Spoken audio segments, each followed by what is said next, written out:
Les contraccions són sumes. U, M, H.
Al final, una contracció no és més que una preposició concreta més un article determinat masculí.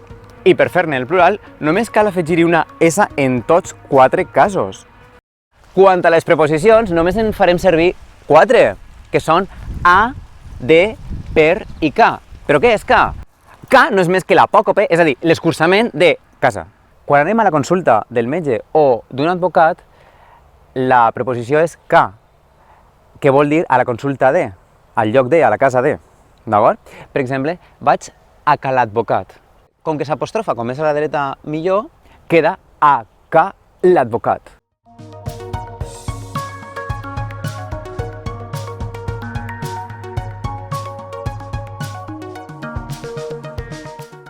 A banda de l'article determinat, també tenim l'article de persona.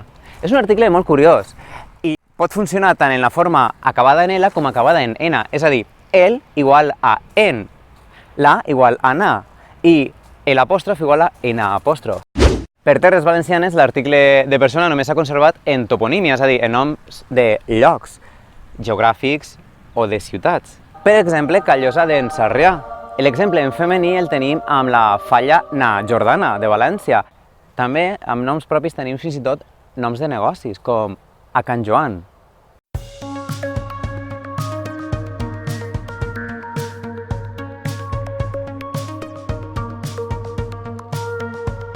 I l'article salat és un article molt amat entre els amants de la llengua, perquè queda molt exòtic, si més no, eròtic. És a dir, la, sa, el, es, les, ses, les cadires, ses cadires.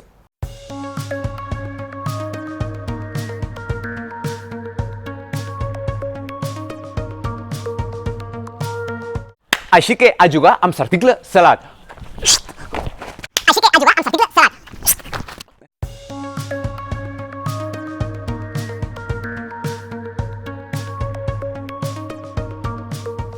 De realitzar una cançó, penseu que la paraula comença per tara, com la tara d'un camió. Rastell o vorada. Fes equilibri pel rastell de la vorera. Rastell també significa eina agrària i en aquest sentit té com a sinònim rascle, rastrillo en castellà.